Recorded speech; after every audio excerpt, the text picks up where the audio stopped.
Okay, a week ago I talked about this, the imprint Blu-ray release for Blair Witch Project and Blair Witch Book of Shadows.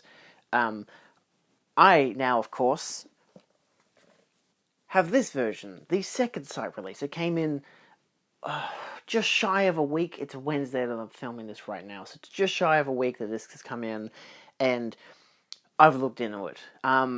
I will be doing an unboxing, all that kind of stuff at the latter half of the video, but right now, realistically, I'm going to do the comparison because that's what I've spent the past couple of hours diving into, and holy shit has it been very, very interesting.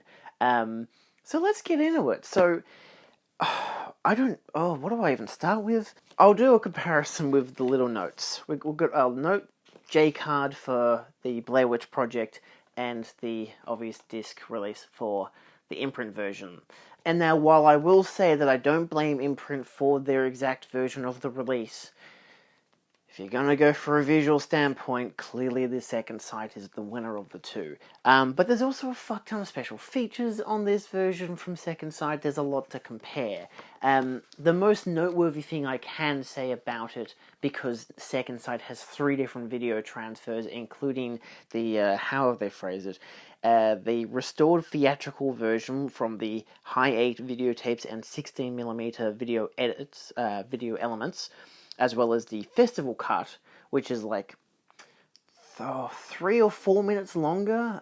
It's like an hour 21 for the theatrical cut and the 35mm theatrical cut, and about an hour and 25 minutes for the alternate cut, the festival cut, if you will. I would, of course, like to watch the festival cut. I started watching it, but I can't find anyone online actually stipulating what the differences are. One person said that it adds a couple extra scenes of lore and whatever, but removes one of the key scenes explaining the guy who killed the kids in the, and whatever. So there is that, apparently, but it's so hard to find it, despite it being an 80-odd minute long film. You'd think I would put in the time to find it, but I didn't, because I was busy listening to the audio commentary, which is only one cut of the film. Oh, isn't that great?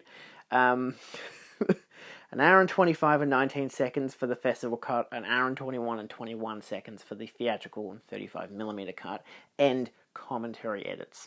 That's the good general gist of the first disc, which comes with the 3 different versions. You can select which version you want to watch. It comes with English subtitles, and there are 2 audio commentaries. Thing is, when you click the audio commentary, it immediately plays. It's not like a different audio option. It's a special feature that just plays with, it's like 5 different cuts of the film realistically, but the audio commentary cut, both of them, are with the theatrical version. Not the 35mm theatrical, nor the festival cut, but the remastered theatrical cut. So I did listen to the audio commentary with film critics and / historians, Alexandra, Helen Nicholas, and Josh Nelson, which was really interesting.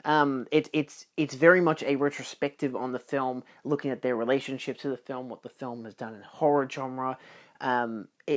They talk about some pre-production, like the actual production of the film stuff that is actually showcased in the 2.5 hour long documentary.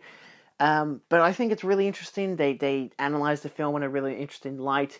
The very end of their commentary, I think, is probably the most interesting part of it, where they're talking about both their theories about the film and their perspective look on Heather as the protagonist, and whether or not she was the villain, whether or not there was a Blair Witch, all this kind of stuff. It's really interesting an analysis of like gender in horror film and cinema. So it's good. It's if you want a good 80-minute long, again, commentary, it's a really solid commentary.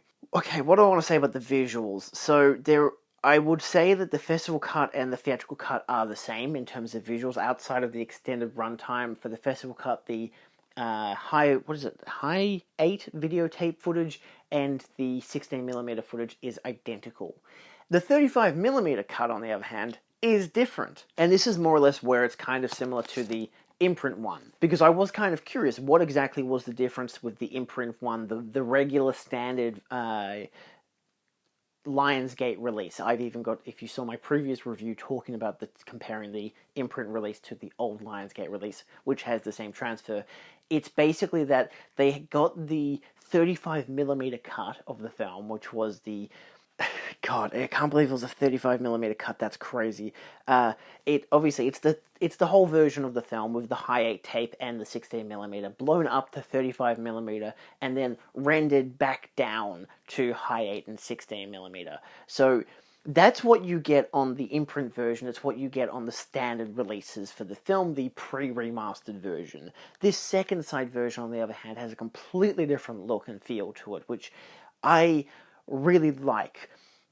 It's nice though because you can look at the two and they are vastly different. The 16mm stuff looks very, very identical. There's a good healthy layer of grain throughout the whole entire 35mm cut, especially in the videotaped footage. But at the same time, there's a very different visual look to the videotape footage in the 35mm cut than there is in the actual, high 8 cut. Which I kind of like. There are some scenes in it where it's clear on lighting in the very darkest scenes that the videotape has this red kind of look to it. Not like a color grading thing, but just like, how light burns into a video camera, especially when there's very, very low amount of light. So there are some scenes, especially early on when they're in the tent, and there's a lamp on somewhere, like a torch on somewhere, but the camera's not really focusing on it, so it's like looking at a dark spot. It's got all this red curling in, and it's got a creepy effect to it that I really like. But later in the film, they do have completely black sequences that it's just pitch black. And it's worth noting because the high 8 footage that is in the theatrical cut and the festival cut does actually have a line in it. Oh my god, what is happening with these films and having lines in it? Now, this isn't exactly an error, I would definitely emphasize, despite it not being on any version I've seen prior to this, because of course I mentioned in my imprint version, which I apparently had one of my commenters mention in that same video that they didn't have the same look that I did, where there was a blue line at the very edge. This actually, in the 4x3 footage, has a slight line in it, but it's a video processing line, so it's part of the picture. It's not an accident, it's an intended effect. It is how it was filmed, which is perfectly reasonable, and I thought that would be annoying at first, especially during the darker sequences where you've got that clear red line. It's not too clear, it's very, very thin, and you have that, amalgamating, red, blackish image mixing in. But then when it got to later parts where it was a completely pitch black image, it is a completely pitch black image. It's not like there's suddenly just this red line just kind of bugging you, so worth noting. But in the 35mm version, it ain't there, because of course it's been, upgraded to 35mm and then down, well, in this case it's just been upgraded to 35mm, whether you call it upgrade or not, like rescanned onto 35mm. And of course, the imprint version doesn't have it either, even though that was downscanned after being upscaled. So many lingos and words. So yeah, I think it definitely depends on which cut you prefer in terms of the look. Again, you've basically got the two different looks to go for, the 35mm or the original look. And they both have their effects. They both have their creepiness and not. I would say that because the original cut of it, with the high 8 footage especially, and the film does still have blemishes and stuff, which I kind of like. Like, it has some film blemishes for the 16mm parts, and it has, the tape blemishes, where you get, buzzing lines of static and stuff like that when they're cutting the camera, or, they hit the camera, there is, a jolt to it, and there is actual, video issues, and I liked it because, again, it is a video camera, or again with the 16mm, it is a 16mm. It's going to have film grain and blemishes and stuff like that because it is film. And I really like that. It's a good, authentic look, and it's so fun to, compare it whilst you're still watching it as it jumps between the two pieces of footage. There's one scene about 34 minutes in, just after one of their nighttime sequences, and they wake up and there's piles of rocks. And that part in particular has the blemishes from the high 8, but also from the 16mm, because they're jumping between the footage. And that's really it's just a cool thing to see in a way. It really depends on when you're watching it, which version, what kind of effect you want. Obviously, I would preference the theatrical version of it, but, either way really works, because it's a visual film. It's a highly visual film. But there is a nice rawness to the 35mm cut as well, because it has a consistent film grain the whole time, so it really depends on what you want. But yeah, so video-wise, I mean, clearly I would say Second Sight wins over Imprint. Heads over tails here. Not just is there 3 different cuts, but also it's remastered, it looks better, it looks more natural. And I like it, just plain and simple. Like, obviously that was going to be a thing if you had either the Imprint version or the original Lionsgate version, that the Second Sight one would be the winner in terms of visuals. In terms of audio, it's the exact same. I actually was able to listen to it in the surround sound, because last time when I listened to my Imprint version, I just had headphones on because I didn't want my parents next door to be, wondering why the hell I have some woman screaming in the back bloody speakers. Because this film is very high on the surround sound. It's not exactly a 5.1. If I'm not mistaken, it's just a stereo mix. Is it even going to say? It's a DTS HD Master Audio 2.0 stereo for the Second Sight, and LPCM 2.0 stereo for the for the Imprint version. So there will be automatic, slightly better upticks in detail from the, DTS compared to the LPCM, but actually listening to the sequences and it cutting between the camcorder stuff, which is very front heavy, and then that's the front of my room there, where the TV is, and then you get the 16mm footage, and you get a lot of audio in the back, basically because it's like a boom mic, because it is. So I like how they contrast that, because that's, again, how it was filmed. They haven't edited it so it's all in the front, or, it blends around. It jumps back and forth, which actually kind of creeped me out a little bit, because you're jumping between the footage of, a woman talking about, oh, I don't go to the woods, it's creepy, and then suddenly you hear a voice behind you, and that's because it's cut to this black and white footage of this guy telling you about this guy who killed a bunch of kids. So during the interview stuff, it's much more noticeable, but during the late night, at nighttime sequences, especially later in the film, it's very noticeable, the jumps, and that kind of plays again with the horror atmosphere of it, because you're jumping between both visual mediums with a specific spotlight with the torch, but then you get the 16mm, which is more, broader in what you can see, but then the audio is kind of more behind you, and I love that effect. I'm creeped out just thinking about it. I'm still kind of rattled. And I didn't even watch the fucking movie. I just watched parts of it and the commentary track. Holy shit. So visuals and audio, Second Sight is the clear better one here for you. That's the only noteworthy thing, especially because the commentary only applies to the original version of the film.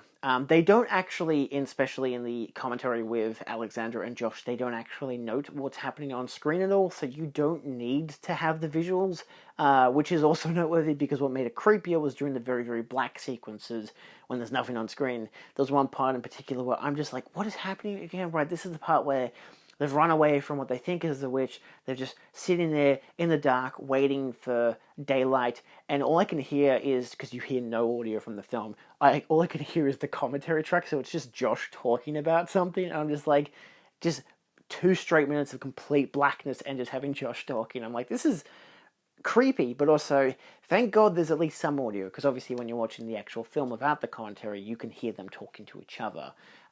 So yeah. But of course, there is 2 discs in this set. The second disc is immense with everything it has. So you have a 2.5-hour-long documentary described as the Blair Witch documentary, which you can log on Letterboxd as well.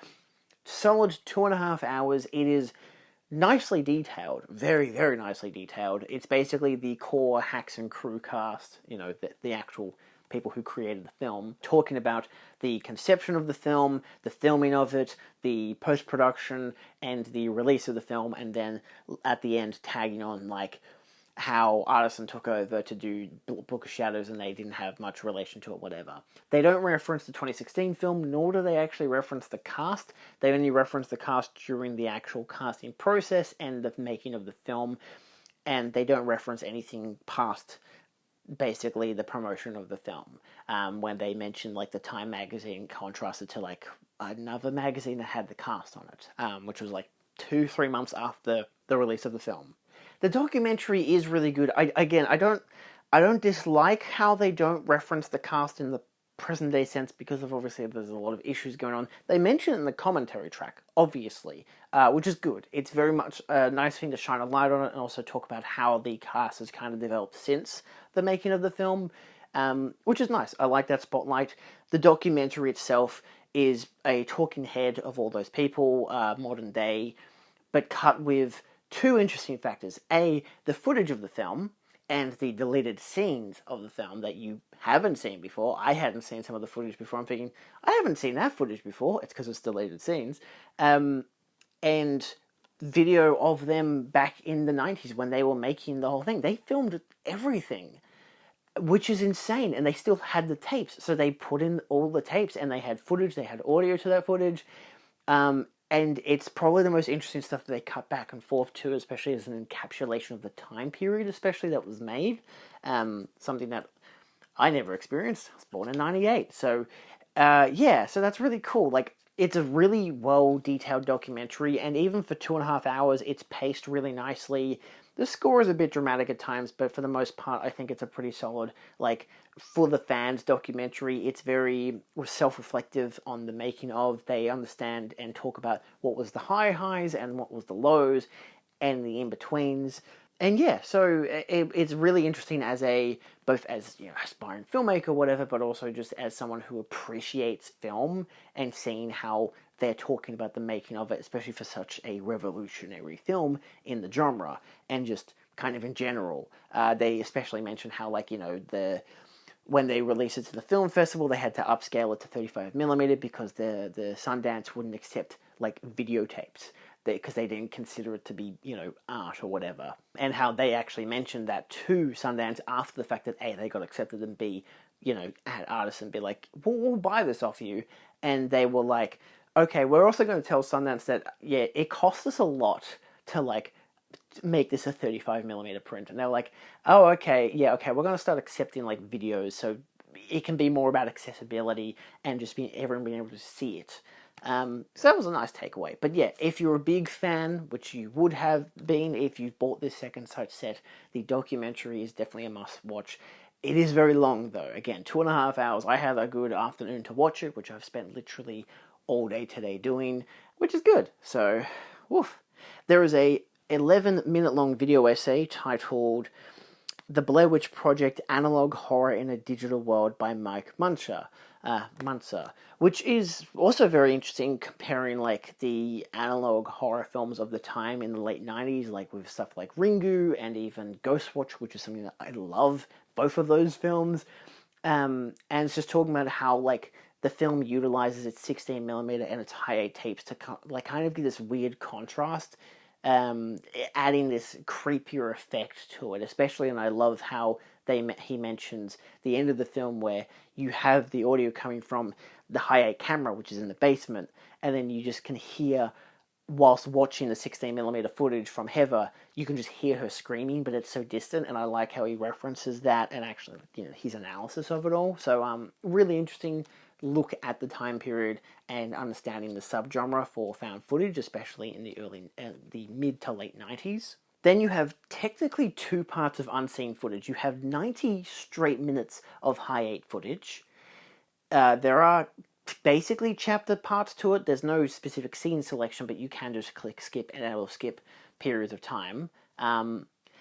However, and it doesn't stipulate this, once that 90 minutes ends, it then jumps into another clip, which is 16 minutes of raw footage. You can tell because it's of how it's been shaped, from the 16mm camera. The audio from it is mostly, unless it's from interviews and stuff, it's mostly just the score. But it's just there, just tagged onto the end of it. And even one of the websites I looked at that actually detailed the stuff didn't say that. So I don't think they realized that when you skip to the end of it, it gives you 16 minutes as if it's like a hidden bonus of all this 16mm footage. So that is 16 minutes of 16mm footage. It's just there after all that 90 minutes of, footage from the film. And again, this is a film that had hours and hours of, leftover footage because it took them so long to edit. It took them 2 years to edit this movie. Then you, of course, have the Cannes 1999 interview, which is 11 minutes long, the commentary with Alexandra Helen Nicholas and Josh Nelson, which is obviously on the first disc.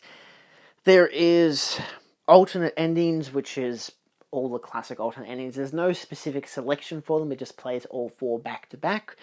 Curse of the Blair Witch, which if you have not seen the film, I highly recommend watching Curse of the Blair Witch first. If not, you can watch it after, but it basically gives you this kind of false mythology to do with the film, which I really, really like, and I like that they kept it on the release, as well as trailers. But what else do you get in terms of the physical set? So, of course, you get your hard box, which has some nice new artwork, emphasizing the three as they're camping, the, stick figure thing, which is cool. They do show in the documentary the guy who actually made these, which they kind of inaccurately credit in the actual commentary track, where they say like, oh, well, this woman actually made it, but it was actually this guy. The woman was hired to help do it, but then the guy realized that he could just do it, and he did a version of it, which was that, and she ended up just being an actor in the film. So yeah, just worth noting. She did minor league help because she was the production assistant, but yeah, so not to discredit her, but just to say it, I don't know, it's there. You do get a chunky amount of stuff on the inside. You get the case, which comes with the two different discs, emphasizes disc 1 and disc 2. Disc 2 is just special features, but of course has the 2.5 hour long documentary, whereas the first disc is the 3 cuts and the 2 audio commentaries. You get everyone's favorite art cards, the new artwork for the film, new artwork as well, and the original theatrical poster. Not a bad variation, but it's alright. This one, which I'm very interested to actually read, is it's Heather's book. It's her journal talking about the whole entire thing. I love how it says 100% recyclable in the back. And this is actually something that if you watch the documentary or were a fan of the film when it came out, of the website, they had images of this just on the website, obviously in much more disarray and everything as if it's been discovered. But yeah, it's basically just talking about, it's a journal. It's a journal that was written during the film, and yeah, I won't spoil it for anyone who hasn't read it or hasn't watched the film, but it's really nice. And of course, the big chungus, the 184-page booklet, I believe, which is insane. And if I get to the right page, has all of those details on the inside. I don't even know if that'll really focus, but of course, if you're interested in, if you've bought the limited edition version, which this comes with, it includes 1, 2, 3, 4, 5, 6, 7, 8 essays talking about the film, as well as original production archival material, acknowledgements and production credits, and talking about the cast and crew. So yeah, it's interesting how they still credit Heather Donahue as Heather Donahue. She's since changed her name as of 2020, but that's what it goes for. And of course, it has some nice images. It's Second Sight. They go above and beyond to make this stuff look absolutely amazing. They've got a timeline in the middle of the book, which I actually remembered when I first opened the book. Old Mary Brown, so she was the one who was the production assistant, who I mentioned before, who was creating is, I guess, technically co-credited as doing the wooden stick figures, but either way, she was one of the actors in the film. And yeah, talks about the creative stuff, whole lot of juice. I wonder if it actually mentions too much about the specifics. No, just says acknowledgements and production credits, but doesn't stipulate anything in particular as to how they did the transfer, which is interesting. I thought that they would have know about the transfer section. Am I wrong? Did I see that? No, just, okay, that's how it is. As a contrast, a final contrast, obviously, you've got the two different versions, the Second Sight version, the imprint version. Assuming you have bought the imprint version or are deciding on it, if you're an Australian viewer, I would still highly recommend this imprint set. In general, I would still highly recommend the imprint set. The imprint set in particular still has its own unique commentary by Matt Blasi, author of 8 Days in the Woods, The Making of the Blair Witch Project. It has the exact same audio commentary with the writer, director, and producers.